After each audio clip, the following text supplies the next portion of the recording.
എല്ലാവർക്കും അവർ കിച്ചണിലേക്ക് സ്വാഗതം. നമുക്കിന്നൊരു റവയുടെ കേസരി ഉണ്ടാക്കാം. എങ്ങനെയാണ് റവ കേസരി ഉണ്ടാക്കുന്നതെന്ന് നോക്കാം.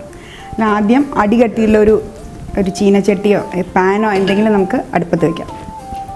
വെച്ചതിന് ശേഷം 1/4 കപ്പ് നെയ്യ് ആദ്യം നമുക്കിതിലേക്ക് ഒഴിക്കാം. നെയ്യൊന്ന് ചൂടായതിന് ശേഷം പിന്നെ 1 കപ്പ് റവ ഞാൻ എടുത്തു. ഈ റവ ഈ നെയ്യിലിട്ടിട്ട് നമുക്ക് നന്നായിട്ടൊന്ന് വറുത്തെടുക്കാം. വറുത്ത റവയാണ് യൂസ് ചെയ്യുന്നതെങ്കിലും ഒന്ന് നെയ്യിൽ ഒന്ന് ചൂടാക്കണം. അതിന് ശേഷം ഇതിലേക്ക് വെള്ളം ഒഴിക്കാൻ പാടുള്ളൂ. നെയ്യിൽ നന്നായിട്ടൊന്ന് റവയൊന്ന് അത്യാവശ്യം നന്നായിട്ട് മൂപ്പിച്ചെടുക്കാം. റവ ഏകദേശം നന്നായിട്ട് വറുത്ത് മൂത്ത് വന്നിട്ടുണ്ട്. നമുക്കിതിലേക്ക് 1 കപ്പ് റവയ്ക്ക് 2 കപ്പ് വെള്ളം എന്നുള്ള അളവിൽ നമുക്കിതിലേക്ക് വെള്ളം ഒഴിച്ചു കൊടുക്കാം. ശേഷം നന്നായിട്ടൊന്ന് ഇളക്കി ഇതിലേക്ക് ഒരു പിഞ്ച് കളറ് ചേർത്ത് കൊടുക്കുക. റെഡോ യെല്ലോയോ ഏത് കളറാണ് ആവശ്യം എന്നുണ്ടെങ്കിൽ ആ കളർ നമുക്ക് ഇതിൽ ചേർത്ത് കൊടുക്കുക. ഇനി അതല്ല കളർ കേടാണെന്ന് തോന്നുകയാണെങ്കിൽ കളർ ചേർക്കാണ്ടായാലും നിറം ഉണ്ടാവില്ല എന്നേ ഉള്ളൂ. കേസരീൻ്റെ സ്വാദിന് ഒരു വ്യത്യാസം ഉണ്ടാവില്ല. റെഡ് കളറ് ഞാൻ ഇതിൽ ചേർത്ത് കൊടുക്കുക. ഒന്ന് നന്നായിട്ട് ഇളക്കി കളർ എല്ലാ ഭാഗത്തേക്കും ഒരേമാതിരി ആദ്യം കളറൊന്ന് മിക്സ് ആയതിന് ശേഷം നമുക്കതിലേക്ക് ഏലക്കായ ചേർത്ത് കൊടുക്കണം. ഏലക്കായ പൊടിച്ചിട്ട് പൊടിയാക്കി ചേർക്കണം എന്നുള്ളവർക്ക് അങ്ങനെയും ചേർക്കാം. അതെല്ലാം ഇങ്ങനെ ചേർക്കണം എന്നുള്ളവർക്ക് ഇങ്ങനെയും ചേർക്കാം.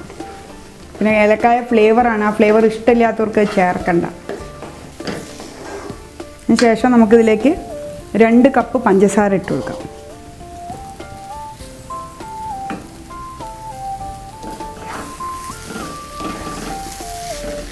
പഞ്ചസാര ഇട്ട് കഴിഞ്ഞാൽ പിന്നെ നന്നായിട്ട് ഇളക്കണം.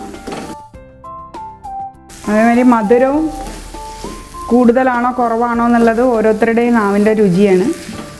അപ്പോൾ ഇത്രയും മധുരം വേണ്ടാന്ന് തോന്നുന്നവർക്ക് വേണേൽ കുറയ്ക്കാം. കുറച്ചും കൂടി സ്വീറ്റ് ആവായിരുന്നു എന്നുള്ളത് കൂട്ടാം. ഇതിപ്പോൾ ഏകദേശം ഒരു നോർമൽ അളവാണ് ഞാനിപ്പോൾ ഈ പറഞ്ഞിരിക്കുന്നത്. അങ്ങനെ പഞ്ചസാര ഇട്ടതിന് ശേഷം ഇത് നന്നായിട്ട് നല്ല യോജിച്ച് നല്ല കുറുകിയ മാതിരിയായി ഇതങ്ങനെ ചീനച്ചട്ടിയിൽ നിന്ന് ഇങ്ങനെ വിട്ട് പോരുന്ന ഒരു ഇത് വന്നിട്ടുണ്ട്. ആ സമയത്ത് നമുക്ക് തീ ഓഫ് ചെയ്യാം. തീ ഓഫ് ചെയ്തതിന് ശേഷം നമുക്ക് ഈ സർവിങ് ബൗളിലേക്ക് ഇത് തട്ടി കുറച്ച് നേരം ഏകദേശം എങ്ങനെ വന്നാലും ഒരു 45 മിനിറ്റ്സ് കഴിഞ്ഞിട്ട് പിന്നെ അത് മുറിച്ചെടുക്കാൻ പാടുള്ളൂ.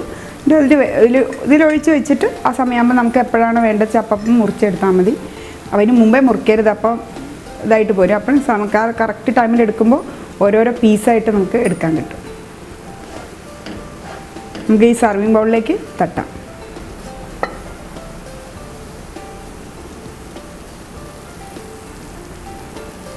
നമ്മളുടെ കേസരി ശരിയായിട്ടുണ്ടെങ്കിൽ അതിൽ ഒരു സർവിങ് ബൗളിലേക്ക് ആക്കി. ഇനി നമുക്കിതിലേക്ക് കുറച്ച് അണ്ടിപ്പരിപ്പും ബദാമും ചേർക്കണം. മുന്തിരി ഉണ്ടെങ്കിൽ മുന്തിരിയും ചേർക്കാം. ഞാനിതിൽ അണ്ടിപ്പരിപ്പും ബദാമുമാണ് ചേർക്കുന്നത്. നമുക്ക് ഈ അണ്ടിപ്പരിപ്പ് ഒന്ന് വറുത്തെടുക്കാം.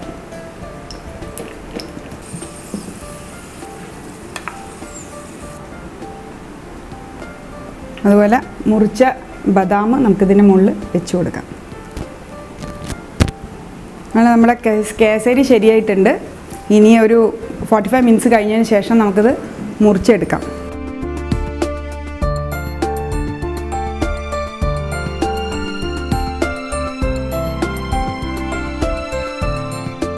നമ്മുടെ കേസരി ഞാൻ മുറിച്ചൊരു പ്ലേറ്റിലാക്കിയിട്ടുണ്ട്. എല്ലാവരും ഇതൊന്ന് ഉണ്ടാക്കി നോക്കണം.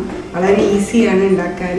എല്ലാ സാധനവും നമ്മുടെ വീട്ടിലുണ്ടായുള്ള സാധനങ്ങളാണ്. പെട്ടെന്ന് ഗസ്റ്റ് വരുമ്പോൾ നമുക്ക് ബേക്കറി പോകാൻ തന്നെ നല്ലൊരു സ്വീറ്റ് ഗസ്റ്റിന് കൊടുക്കാൻ കഴിയും ചെയ്യും.